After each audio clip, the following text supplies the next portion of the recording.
I'm not massively driven to be the guy at the front of a stage in front of a couple of thousand people. From the point of view that I would love to present my music live to that amount of people, but I could be off to the side of the stage behind a curtain for all I care. So there's also that balancing thing, because there needs to be a certain amount of face you put to these projects if you want to get to where you're competing with other people who are quite happy to, really promote themselves. Right. So that's always been, I guess, that's a personal kind of balancing thing for me, is wanting to remain completely faceless, but realizing I actually kind of need to put a face and a persona and a marketing thing to it.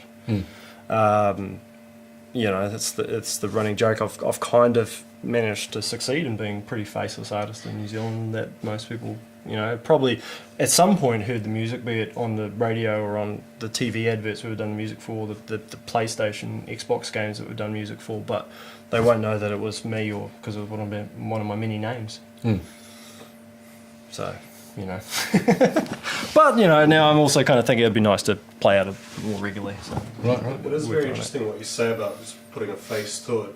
If people are, I think I've probably talked to you about this before, but if people are going to go and see a live musician, they tend to expect to hear the music that they know from them. And you've got one of the more unique approaches where you really are improvising on the stage.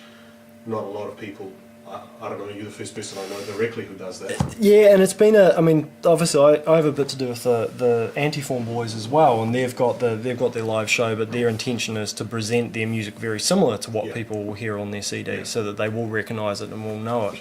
And that's the intention. They know if you go to an Antiform gig, you're going to recognise all the tracks, and you're going to know this is the next track, and I love the track, I've listened to it 1,000 times. It's just not the way.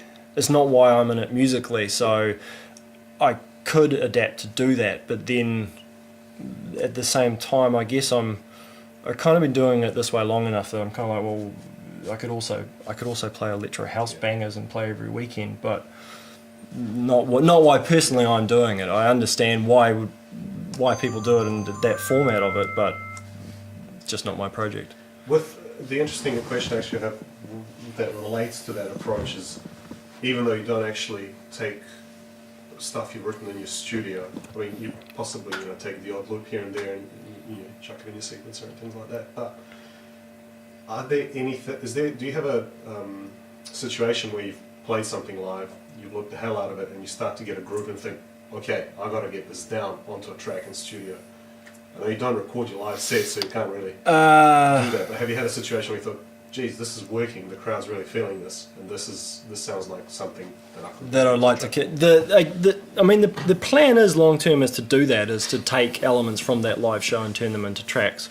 I'd imagine by the time it's gone through the process and go into the studio, and I'll just use them basically as audio loops and throw them in there, and just use it as that, it'll sound completely different to how it did live anyway.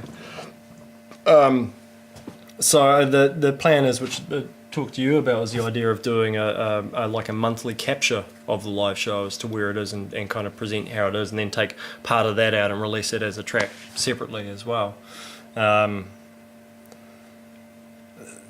Which would mean I'd have to sit down and actually think about that a little bit, but I don't know, because I'm still sitting down in the studio occasionally and writing a track completely in the studio, which is then is not ever going to see the live show either, and that's just something I'll put out to DJs and would play. Because it's a lot of my music is pretty much, it's process orientated. That's almost what I'm exploring as a process of playing that stuff live. The other thing I actually wanted to ask, I think this was sort of offline, but you mentioned obviously Future Summer London as one of your references.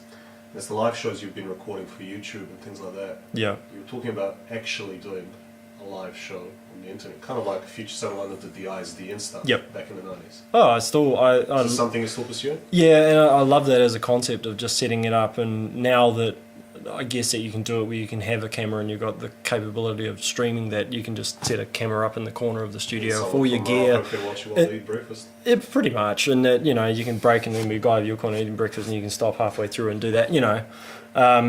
And I've been kind of looking around on the only thing is though as well with that is that which is something I've always kind of hovered on the edge of, I think, with my music and with ideas like that, but never really gone into it, is you almost cross over that point of being what most people recognise as a musician and becoming almost an art installation side of things, or that side of it, that it's the real performance oriented, which even, I mean, I'm looking at with the music and with when I do the visual side of things, that's almost leading towards that as well, that, you know, I may get to that point where it's going to be, you know, it's strangely enough, my ideal concert is almost probably a massive cinema screen behind me, everyone's seated, and I'm just on stage performing music, and I don't have any requirement of keeping a dance floor going or anything like that. I can just go and play the music I want. Because I find, even for me, for listening to a lot of dance music or techno music, that side of it, is it's still something I listen to, not necessarily dance to. So, I don't know, hire a cinema at some point and do a big visual show for that maybe.